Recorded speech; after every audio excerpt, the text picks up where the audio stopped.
Welcome back to the channel, everyone. It's your guy Noah here with For the Flock, coming at you guys tonight with a special episode. Wanted to get on here and do a live stream because yesterday didn't get a chance to after the game. It was a little bit too late, man. A little bit past my bedtime, and I had to get up early with the kids this morning. So thought I'd hop on here, man. Talk some Ravens ball with you guys. And let me know in the chat if the audio sounds all right and the video looks good. Just want to make sure everything's good before we get rolling. Abdi, what's up, man? Appreciate you being here. So, yeah, I want to discuss the Baltimore Ravens schedule, the rest of their schedule moving forward. We're 8 games in, sitting at 5-3, so in a very good spot for the Ravens to really lock in this division right now. It's their division to lose. They already have head-to-head tiebreakers against the Browns, against the Bengals, and are sitting in the driver's seat of the division right now. And that's step number one, job number one, is to win your division, to get that first home playoff game. I think that's something we really need here, is to have another home game in the playoffs. So let's go ahead and get into our schedule prediction, man. Let's not waste a bunch of time here. So as we know, we started off this season with a dub against the Jets. Lamar Jackson absolutely going crazy. Bunch of passing touchdowns against the Dolphins. We get that L, right? That depressing loss that should have never happened whenever you were up 35-14 in the fourth quarter. But we let that get through our fingers there. Against the Patriots, we had a dub. Versus the Bills, we lost that one. We were up 20-3. Let that one go right through our hands again. So we went win-loss, win-loss, win against the Bengals, Sunday Night Football, big divisional game. And I was at that game. It was crazy. Great atmosphere there in Baltimore. And then Giants, a big L, a team that you were clearly the better team on there, and somehow we let that win slip through our fingers there against the Giants. Lamar, just to be straight up honest, man, let's call it what it is. I'm a big Lamar fan, but he hadn't played well against the Giants, against the Bills, and he was all right against the Bengals. You know, did what he needed to do to win. But in those two losses with the Bills and the Giants, and even the Browns game, wasn't his best performances that we've seen from Lamar. He doesn't seem to have that confidence. And I thought this last week against the Buccaneers was a huge stepping stone forward, because Mark Andrews was out pretty much, in the first quarter. Rashad Bateman went out early as well. So what did you see? You saw a quarterback that didn't have his safety blankets there. You saw a quarterback that had to look for other options. He had to just drop back, read the field, read the defense, and hit the open man. That's what he did. He was very efficient with the ball, over 70% completion rate, 104 passer rating. So Lamar played well against the Buccaneers on Thursday Night Football. Started off a little bit shaky. The offense, kept stalling out in the red zone. But in that second half, man, the team really got hot, and it was good to see. Abdi said, can the Baltimore Ravens trade for Alvin Kamara? And Michael said, need the Browns to win. So as far as Alvin Kamara, that's a good – never thought about that one, Abdi. I wouldn't mind Alvin coming to Baltimore if it was really on the cheap, but I wouldn't want to give up a bunch of draft capital for an aging running back. The league is really kind of transitioning right now. For the longest time, it was running backs are a dime a dozen. You can draft them, get them undrafted, whatever. They're not important. And but now you're seeing how important the run game is this year. This is the closest the EPA, the expected yards per play, have been for a running play as almost as similar as a passing play. So those two between the passing and the run play this season, they're the closest they've ever been as far as expected yardage per play. Points are at an all-time low in the NFL, down the lowest it's been since, I think, 2010. So teams are really trying to get back to running the rock. You see the NFL gets hot and cold as far as there's trends that come up and down, right? There's times where, it's a pass-first league and we need to sling the rock, but then teams adjust, right? And offenses are like, all right, if you're going to put a bunch of DBs on the field, I'm going to put some big boys up front, some tight ends, some fullbacks, and then defenses will play a lot of too high so it's a constant cat and mouse game, and you're seeing that the run game is pretty important. So, our running backs, are they important? Do they matter? I believe they do. I believe you've seen it in the Baltimore's offense with and without J.K. Dobbins and Gus Edwards. You've seen how miserable the run offense was the first couple weeks with Mike Davis and just Kenyon Drake, and then all of a sudden, we get some running backs healthy, some young legs back there, and the running game takes off and you start winning ball games. So do running backs matter? I say yes. But would I go for Alvin Kamara?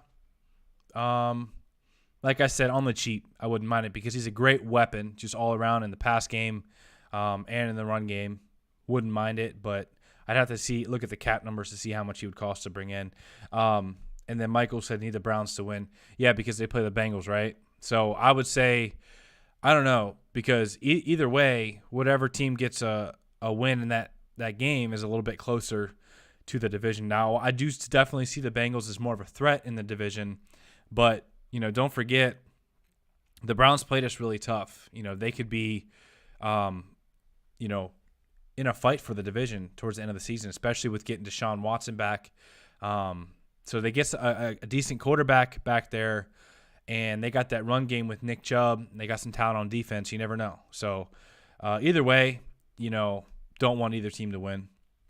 And then obviously, what about a trade for Roquan? I'd love to see it. Of course, adding a stud to the middle of your defense would be amazing. I just don't know if the Ravens are willing to draft with that type of or depart from that type of draft capital at this point in the season. But yeah, we'll see, man. So we talked about the first, couple games that we've played. This is the first time that we've stacked 2 wins, okay? We had a win against the Browns and then a win against the Buccaneers on a short week in primetime on the road against Tom Brady, the GOAT. Nothing to sneeze at, right? So 2 wins in a row. We're sitting at 5-3. Now you have 10, 11 days before you play your next football game. All right, so you got time to get right. Hopefully the Gus Edwards injury, him hurting his hamstring isn't too serious. Rashad Bateman and Mark Andrews, hopefully they get right, ready to go. And then you play the Saints. While the Saints aren't a trash team, they have some talent. They're definitely, as far as, NFL caliber teams right now, any team can beat any team on Sunday, but you should come out of that game with a win against the Saints. We're definitely the more talented team than the Saints. More well-built, complete roster, better at quarterback, better at, overall defense. You definitely should win that game. So if we're predicting the schedule, we go next week after having that little mini bye, 10, 11 days to get right, to prepare, I'm looking at 6-3. You're 9 games in the season after that Saints game, 6-3, and then week 10 you have your bye week, right? So maybe the Ravens are looking at possibly trying to rest some guys for that week 9 game against the Saints. So let's say instead of trying to trot out Bateman or Andrews back out there in a 10 or 11 days, if you just give them a complete 2 or 3 weeks to get 100% healthy. Does that make sense? So you got 10 days before the Saints game, but then you have the bye after that. So if you just don't play them in the Saints game, they have a long time to get back right. So maybe we see some of that where some guys are getting back healthy. Marks Van Zant, appreciate you being here. Dre Mason, what's up? Appreciate you being here, man. We could definitely run the schedule. The only remaining team that is okay is the Bengals, and that's the end of the season. Yeah, man, and that's what I want to talk about is we don't play a single team besides the Bengals that are over 500. And we've yet to play our best football this season, and we've yet to be a complete, healthy roster this season. So you're talking about, can you run the schedule? Absolutely, man. That may sound a little bit out there, a little bit homerish, right, with the purple shades on, but can you beat up on teams that are less than 500 whenever you're getting back healthy and, you aren't playing your best football yet? Yes, you can run your schedule. So we're looking at 6-3 after the Saints game. Of course, anything can happen. I'm not saying the Ravens are, they're not going to make mistakes or drop any of these games, but theoretically you should be 6-3 after that Saints game. Then you have your bye week. John Harbaugh, after a bye, has a ridiculous winning record. And then you're playing the Panthers. Panthers just traded away Christian McCaffrey. Obviously in rebuild mode, fired their head coach. They traded Robbie Anderson. So 100%, you should beat the Panthers. So now you're looking at what we talk about, 6-3 with the Saints.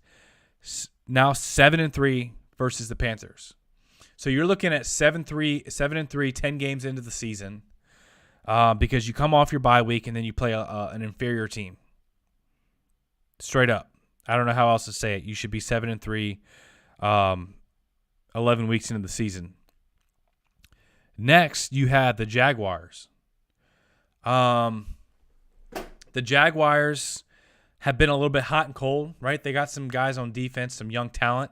They can get after the quarterback. Got some really talented edge rushers there. Trevor Lawrence has played some good games. But they just traded one of their running backs there, and James Robinson. And they don't have that many weapons on the outside. So can you match up with the Jaguars offense? Can you stop their weapons and stack the box to slow down the run game? Absolutely.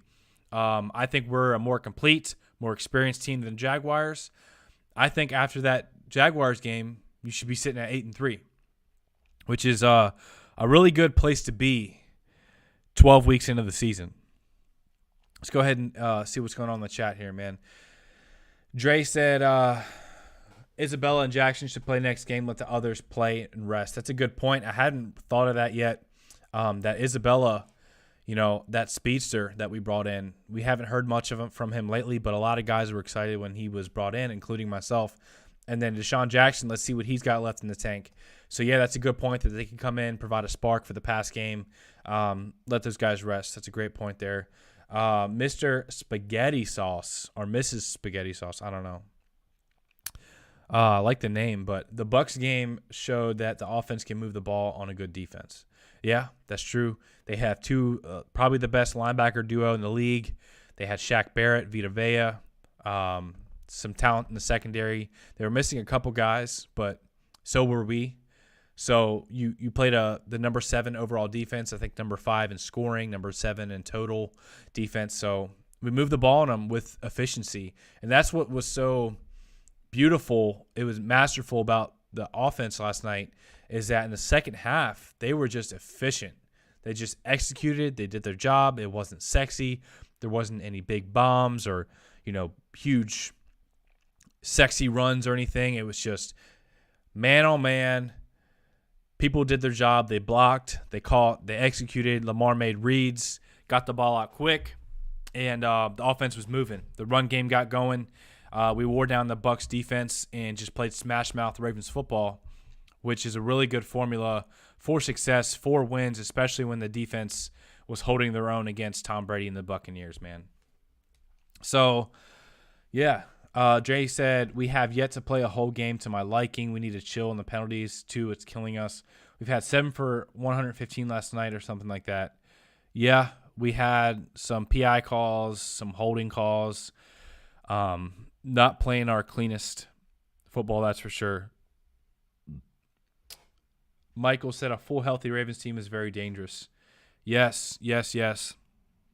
I'm just saying, imagine, like, we've been really close in every single game. The games we've lost, we've had leads, and then they slipped away. Imagine if you just had one extra guy to put you over the top, right? Imagine you had a healthy Ronnie Stanley the whole season, which makes a big difference. Imagine you had a David Ojabo come up and provide some juice on a pass rush and get a sack to end the game. Now, one of those guys can make a difference. One of those guys could have won you a game. Now you put, 3, 4, 5, 6 of them back into the lineup, and you're adding a lot of factors for players that can go in there and help you win ball games. So yes, the healthy Ravens are very dangerous. Even sitting right now how we are, not fully healthy, we're still dangerous. We can move the ball on offense. When Lamar Jackson's hot in the pass game, he's hard to stop. When Mark Andrews is going off, he's hard to stop. When the run game gets going, whenever there's good coverage downfield and Lamar decides to take off, we're hard to stop. When we play good defense, man, we're hard to stop. It's just all those self-inflicted wounds, the penalties like you're talking about, the costly turnovers at the end of the game. That's what's been killing us. So now you get all these guys back healthy. We're talking about Ronnie Stanley. He's going to come back fully. He's been rotating the last few games. So that's one. Big impact difference there. You're talking about David Ajabo, second-round pick, first-round pick type of talent that's going to come in and try to get after some quarterbacks. You're talking about Tyus Bowser, your sack leader last year, 8 sacks, great coverage linebacker, can get after the quarterback as well, an ascending player in his career. You're talking about J.K. Dobbins, who only played 1 or 2 games for the Ravens this year, and Gus Edwards coming back fully healthy. That's 5 players. Oh, and let's not even forget about Marcus Williams, who is a freaking ball hawk, making plays all over the field to start the season. Had 3 picks in 2 or 3 games. Absolutely insane. Was flying out there like probably one of the best safeties in the league, straight up. So that's 5 or 6 guys right there that we just rattled off that are coming back, that are difference makers, that could help you get over the top. And we were already in every single one of those games with leads against, quote unquote, the best team in football, with the Bills not at full strength. So the Bills, we had a 20-3 lead. We just had self-inflicted wounds and shot ourselves in the foot, right? So yeah, the healthy Ravens are very dangerous. I like that you brought that up, Michael. Start the rookies and let's go on a tear. Dre said rest Mandrews. I agree. I think we should rest Mandrews against the Saints before this bye. Get him right. Get him and Bateman right, because we're going to need him down the stretch, and we're going to need him for the playoffs. Wonder if the Buccaneers will trade us Mike Evans, LOL. Dude, I had thought about that. I think as long as they have Tom Brady, they're going to hold on to as many weapons as they can and think they still have a shot, because their division is just straight trash, to be honest, with the Saints and the Panthers and the Falcons.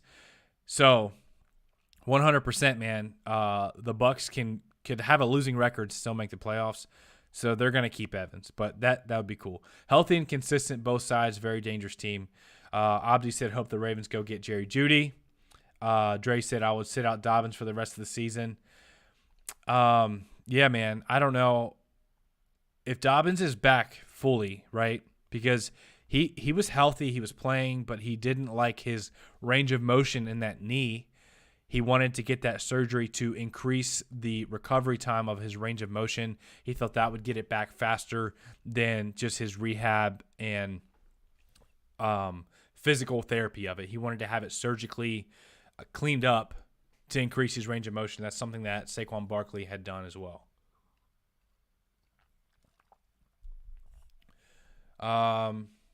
But if he's fully back, if JK's back, man, and he feels good, throw him in there. You know, if he wants to go out there and play and he's healthy, let him earn his paycheck. Let him go play. Same thing with Gus. That's how I feel about Gus and JK. Derek Jones said, can't wait to see what happens when Bowser comes back. The defense has been steadily progressing every week, and Marcus Williams, too, going to be stacked at playoff time. Yeah, if we can, because we're adding pieces to the equation, if we can keep guys in the current equation while adding guys to the equation as far as getting healthy guys back, and we really start to play complementary football like we saw against the Bucs, not making silly mistakes and turnovers, we're going to be dangerous. Straight up. I think we could beat the Bucs, the Bills. We had that lead as a non-healthy team. I think we could beat the Chiefs. I think our run game, when it's hot, it's hard to stop. I think our defense has a lot of talent on it. And I think Mike McDonald is a good defensive coordinator. Abdi said we have 37 people hit the like button.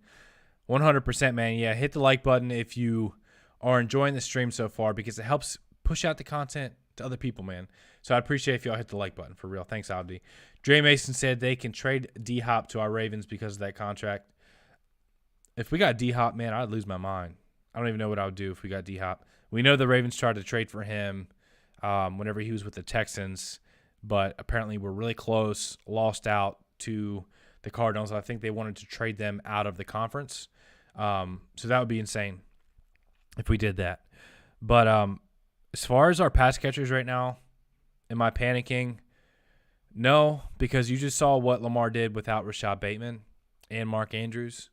You saw Prochet step up, Demarcus Robinson step up. You saw Isaiah Likely going off. So it's not like we don't have guys, but we need to get the guys to rock. We need to get them the ball quick. We need Lamar to not hold the ball and take unnecessary sacks. Just get the ball out in the playmaker's hand. And when you saw him do that, it was beautiful. It really was efficient, good offensive football that Lamar played on Thursday yesterday. So going back to the schedule, man, we were talking about being 8-3 after the Jags.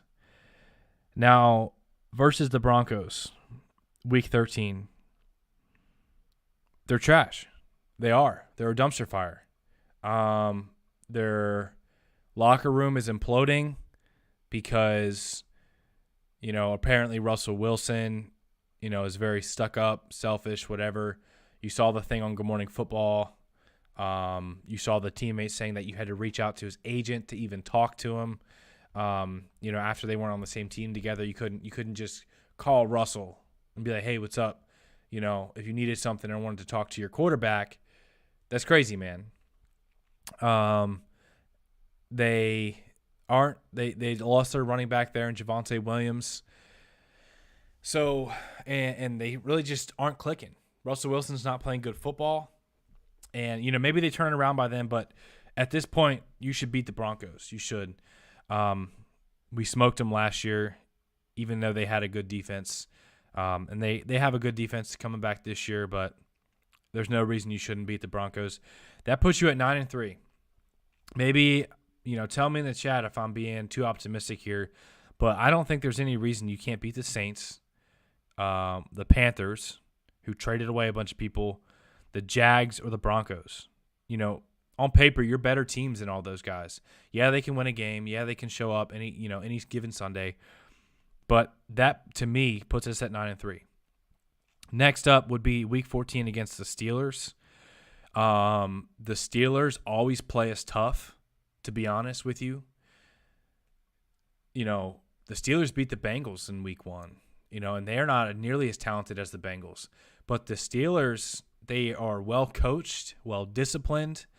If TJ Watt is back, he makes all the difference in the world because he's a one-man wrecking crew. He can take over a game by himself.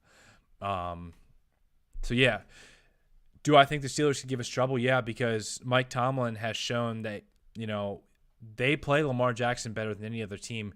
Look, I'm not just saying this, man. Go and look at Lamar Jackson's stats versus every other team in the league versus the Steelers. Like, he has not played well against the Steelers. I don't know if it's just fluky or if they just match up well or if they just really have a really good beat on what this offense likes to do. Mike Tomlin always has his guys ready against the divisional game there. So do I think we could go, 10-3 after beating the Saints, Panthers, Jags, and Broncos and beat the Steelers? Yeah, but I think realistically out of one of those Steelers games, you might drop one because straight up, division games are tough. They know you more than anyone else, and they're a dogfight, and they play Lamar really well. But we're going to say we get that dub because I don't, the Steelers, what are they on offense right now? A rookie quarterback, missing a lot of guys on defense with injury, a lot of turnover. They're obviously still in rebuild mode. So 10-3, baby. Let me know what y'all think in the chat. Browns at Cleveland.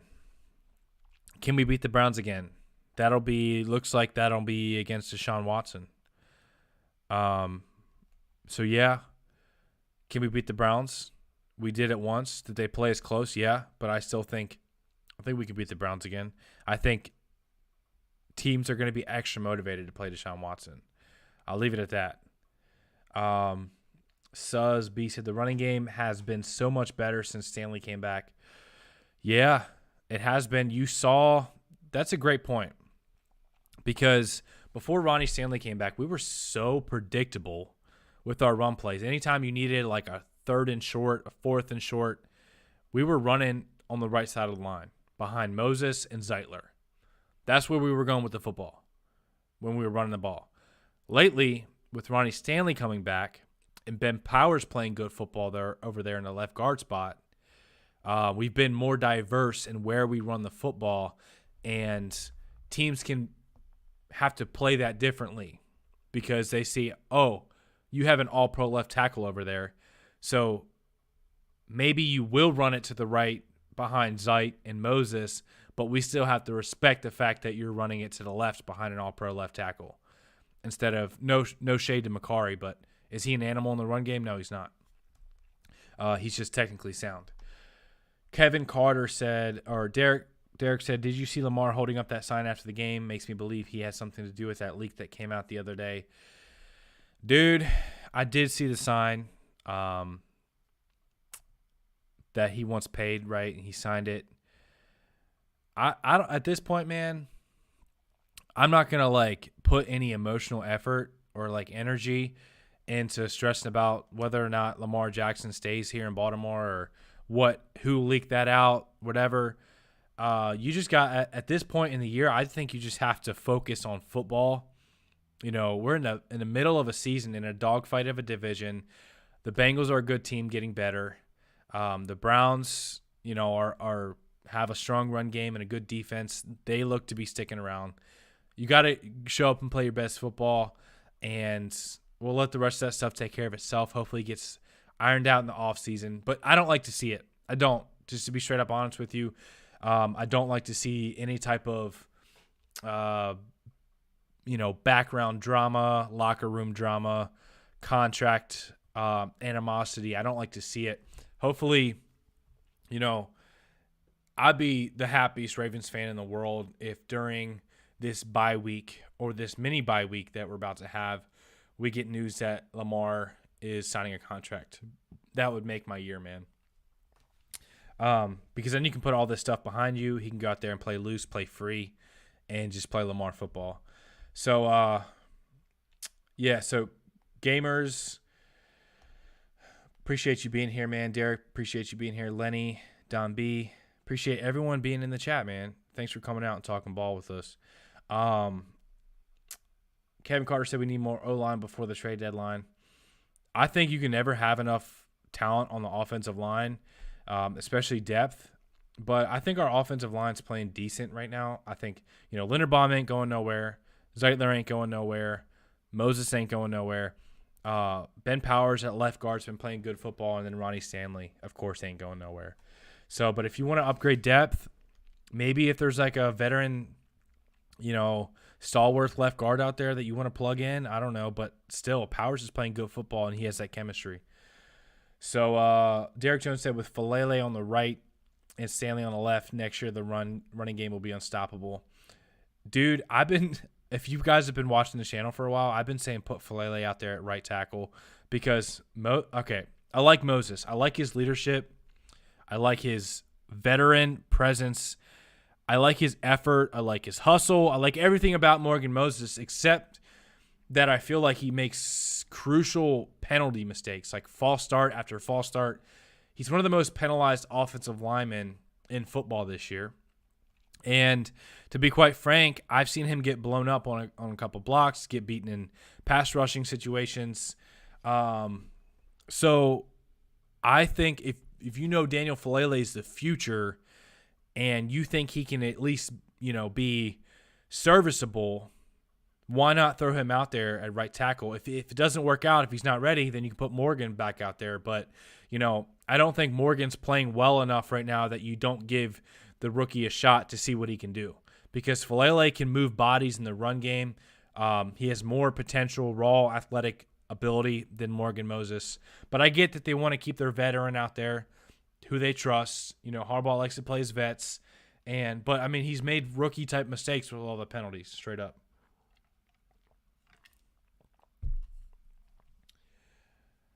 All right. Let's see what we got in the chat here. Don B said we need to get Likely involved and line him up in the slot. Need more 4 wide receiver personnel. G-Robe needs that short passing game, would get us more ahead of the chains. Yeah, Don B, good point. And I think you saw that some against the Bucs in the second half. We were pounding the rock, and then we were running the ball out of some 11 personnel, and then we were also spreading out, getting the ball out quick, which was beautiful to see because Demarcus Robinson would catch a 5-yard ball and pick up 7 yards on first down, or catch at the line of scrimmage. You saw him convert that 3rd and long. They were giving our receivers a lot of cushion, and we kind of dissected them with that short passing game, that on-time passing game, which is what I've been calling for a while, man. I don't know, because do you guys remember last year? Bear with me for a second. Do you remember last year when Huntley came in, after the Lamar injury, and all of a sudden the pass game looked like on time, on rhythm?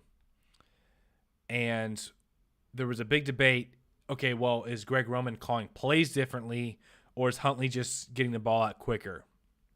Well, now I think you've seen Lamar can get the ball out quick. He can do it well because whenever think about it, when you're an offensive coordinator, you're a play caller, and you have Lamar Jackson, it can be tempting to go for the shots downfield, the big chunk, deep seam routes, go routes, deep posts, because if it breaks down, a broken play can turn into a 30-yard scramble from Lamar.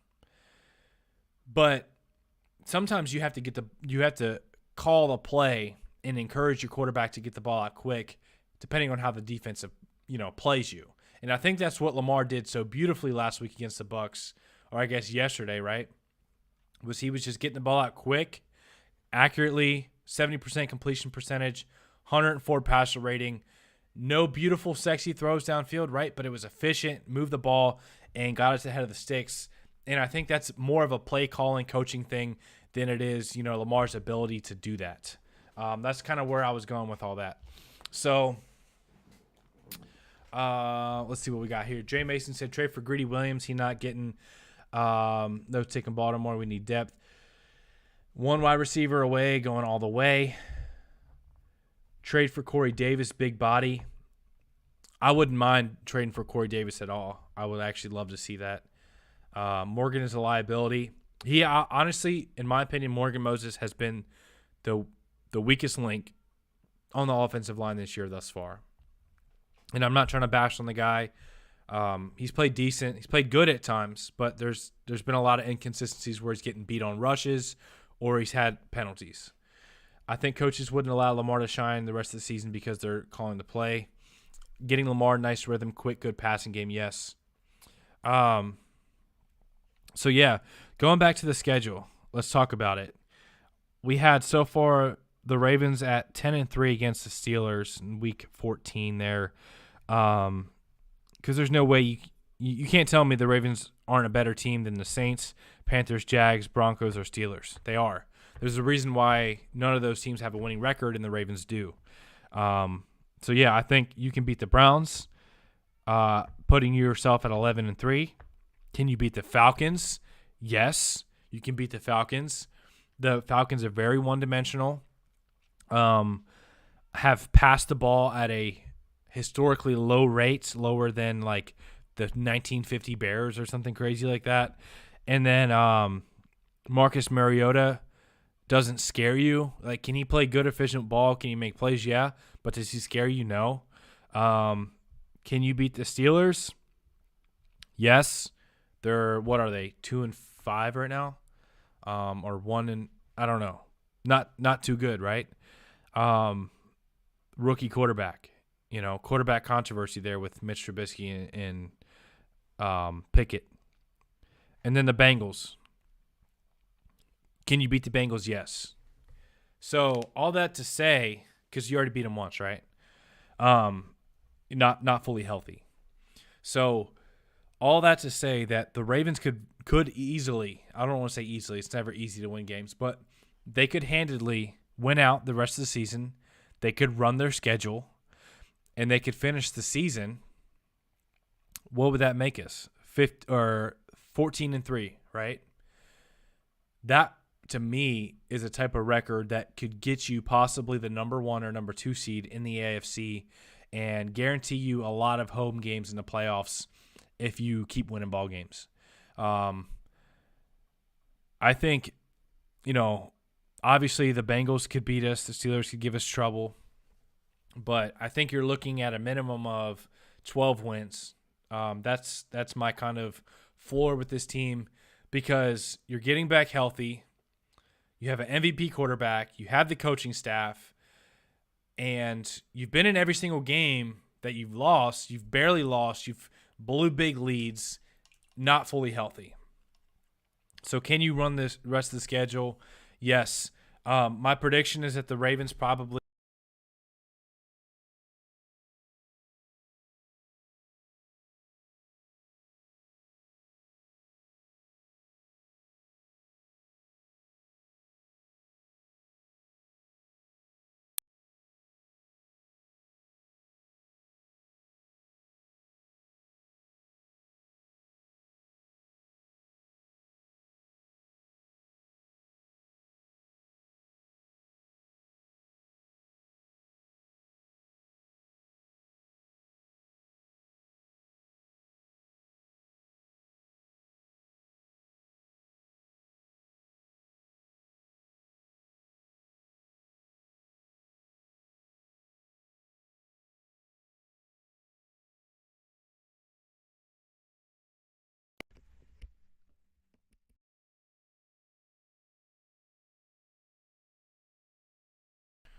How about now? Can you guys hear me? You still there? Sound still off?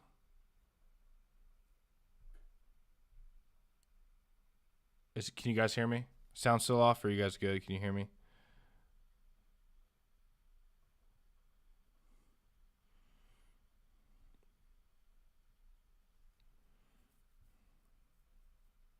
All right, cool. All right, looks like we're back up, man.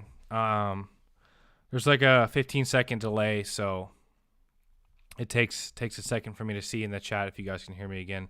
So sweet. The Ravens can 100% run their schedule, man. There's no reason that they can't win the AFC North. They're in the driver's seat right now. You have David Ajabo, Tyus Bowser, Gus Edwards, J.K. Dobbins, Marcus Williams, a bunch of guys coming to come bring reinforcements to this team. And you're just now seeing that the run game has been unlocked. We've opened up a different layer of the offense with the quick passing game. And you did all that without Mark Andrews and Rashad Bateman. You did it on the road on a short week against Tom Brady. So why can't you beat all these other teams that are below 500 and then beat the Bengals? Why can't we run out the season and go 14-3? Why can't we get hot? Why not us, right? That's what I would be saying in that locker room if I was John Harbaugh or these other veteran players. I'd say, why not us? Why can't we go run the schedule, man? So appreciate everyone who's in the chat. Looks like the audio is back up. Prosperous, Abdi, Mark, Star, Beam, Sora, Demur, Zach. Appreciate y'all being here.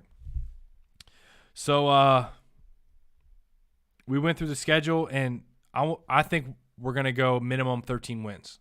I do. I think we can get 14 wins. I think we can run the schedule. The AFC North is ours to lose. We're in the driver's seat.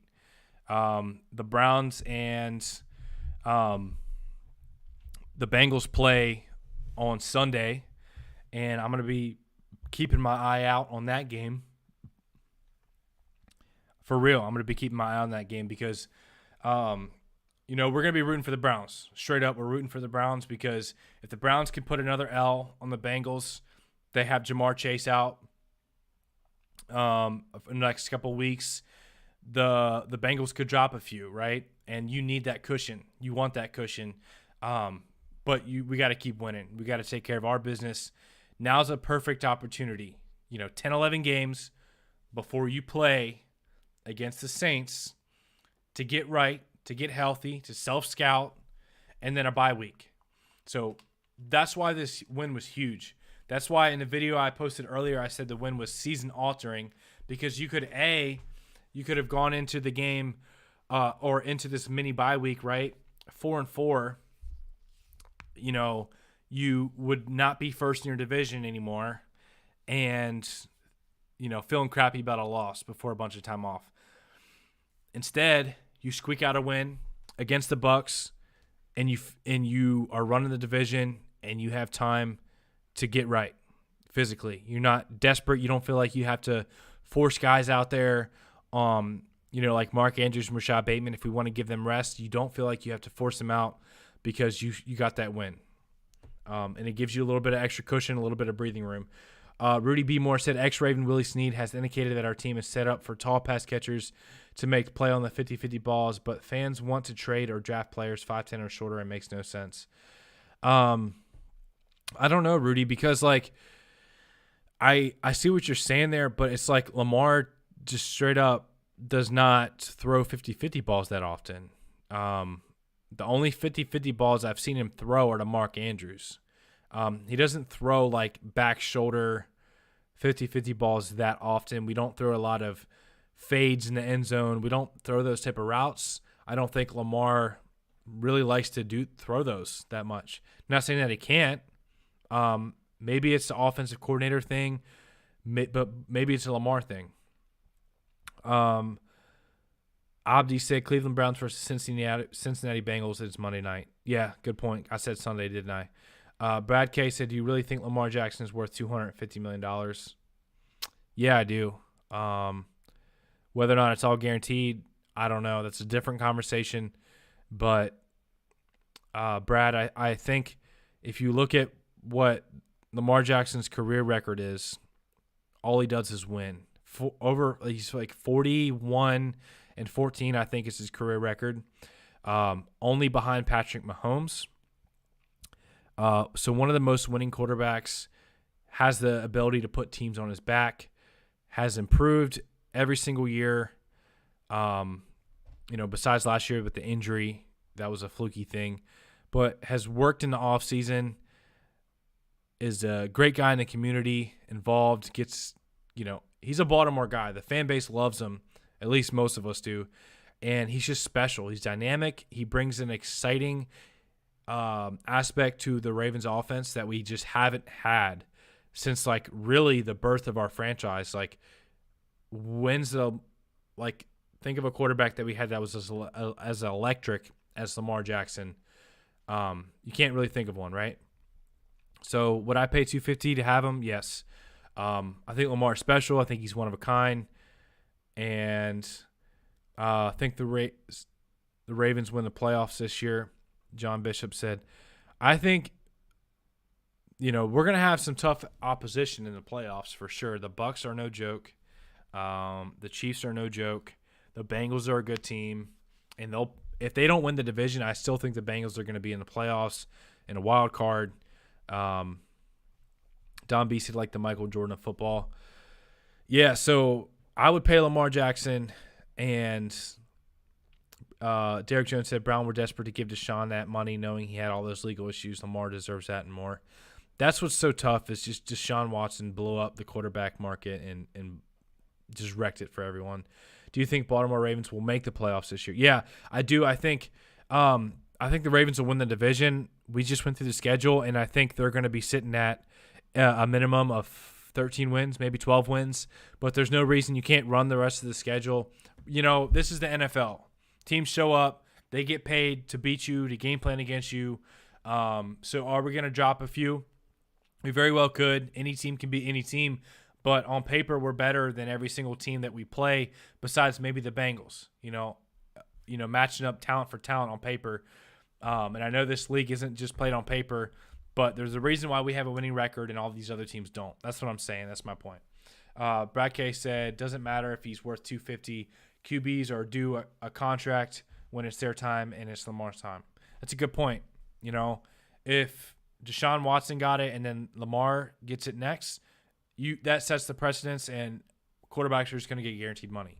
So it needs probably one more guy to throw that trend into motion to not make it an outlier. And I don't know if Steve Bisciotti and Eric DeCosta are willing to set that, but we'll see.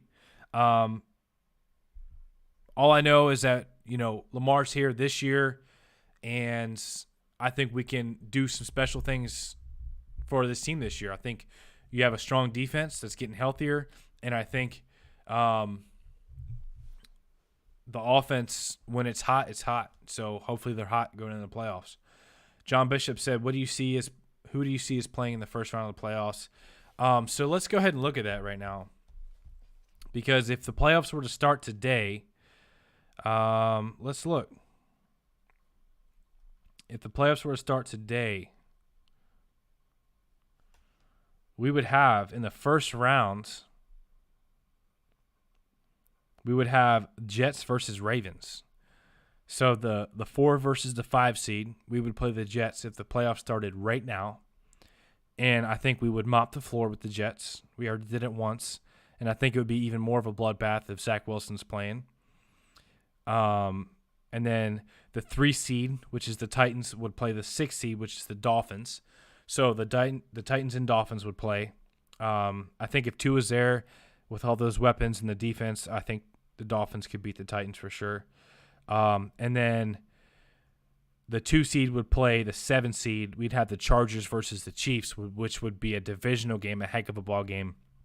And then the Bills would have the number 1 seed. They would have a bye.